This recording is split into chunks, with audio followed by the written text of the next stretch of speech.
नमस्कार दोस्तों, आज का हमारा अध्याय है जीवन की मौलिक इकाई भाग 1। दोस्तों, आज हम इस अध्याय के प्रथम भाग को समझेंगे और जानेंगे कि कोशिका क्या होती है। इसके बाद हम समझेंगे कि कोशिका की खोज किसने करी। तो चलिए दोस्तों शुरू करते हैं। दोस्तों, आपने अपनी पिछली कक्षा में पढ़ा होगा कि हमारे पृथ्वी में बहुत से जीव जंतु खुशी खुशी रहते हैं। पर दोस्तों, क्या कभी आपने ऐसा सोचा है कि ये जीव जंतु किस चीज के बने होते होंगे? चलिए दोस्तों, आज इस वीडियो में हम ये जानने की कोशिश करते हैं। दोस्तों, हमारे पृथ्वी में जितने भी जीव जंतु रहते हैं वे कोशिकाओं के बने होते हैं। अब आप सोच रहे होंगे कि ये कोशिका क्या होता है। दोस्तों, सभी जीव जंतु छोटी सूक्ष्म इकाइयों से बने होते हैं जिन्हें कोशिका कहते हैं।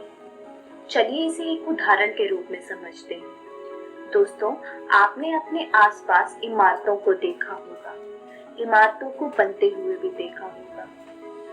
एक एक ईंट को जोड़ा जाता है और जैसे ही एक एक ईंट जुड़ती है वैसे दीवारें खड़ी हो जाती हैं। उस तरीकों से दीवारों से मिलकर एक कमरा बनाया जाता है और फिर ऐसे ऐसे कर कर एक इमारत बन जाती है। तो अगर हम देखें तो इमारत का जो छोटा सा उपकरण था जिससे इमारत बनी वह ईंट थी। तो वैसे ही अगर हम देखें तो जीवित जीव भी छोटी सूक्ष्म इकाइयों से बनते हैं जिन्हें कोशिका कहते हैं। कोशिका को जीवन का निर्माण खंड कहा जाता है।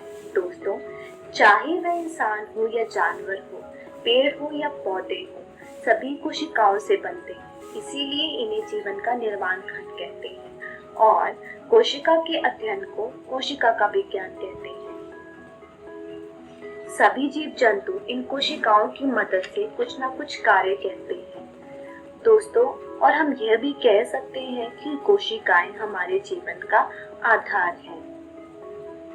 चलिए दोस्तों, अब हम ये जानते हैं कि कोशिका की खोज किसने करी। कोशिका की खोज रॉबर्ट हुक नाम के एक वैज्ञानिक ने 1665 में करी। उन्होंने एक बोतल की कार्क ली। कार्क लकड़ी के तने का एक टुकड़ा होता है जिसे बोतल की ढक्कन बनाने के लिए इस्तेमाल किया जाता है। उन्होंने एक बोतल की कार्क ली और उसे खुद के बनाए सूक्ष्मदर्शी में जांचा। दोस्तों, अब आप ये सोच रहे होंगे कि सूक्ष्मदर्शी क्या होता है।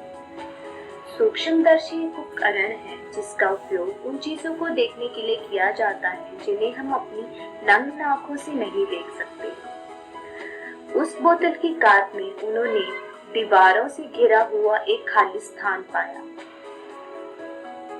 उस संरचना को उन्होंने मधुमक्खी के छत्ते के जैसा माना, जिसे उन्होंने बाद में नाम दे दिया कोशिका। इस प्रकार सबसे पहले हुक ने देखा कि संजीवों में अलग अलग एकक होते हैं। इन एककों का वर्णन करने के लिए जीव विज्ञान में कोशिका शब्द का उपयोग आज तक किया जाता है। चलिए दोस्तों, अब हम एक उदाहरण देखते हैं। प्याज का एक छिलका लें और उसे सूक्ष्मदर्शी के नीचे जांचें। इसके बाद आपको क्या देखने को मिलता है? एक प्याज का छिलका लेना है और उसमें आयोडीन डालना है। जब हम उसे सूक्ष्मदर्शी के नीचे जांचेंगे तो हमें दीवारों से घिरी हुई बहुत बड़ी सी संरचना दिखाई देगी, जैसा कि हम इसे चित्र में दिखाई दे रही है। सभी संरचनाएं एक जैसी दिखाई देगी और इस क्रियाकलाप से हमें यह पता चलेगा कि विभिन्न आकार के प्याज के सूक्ष्मदर्शी द्वारा देखने पर एक जैसी संरचनाएं दिखाई देती हैं। प्याज की झिल्ली की कोशिकाएं एक समान होती हैं। प्याज के आकार से इनका कोई लेना देना नहीं होता।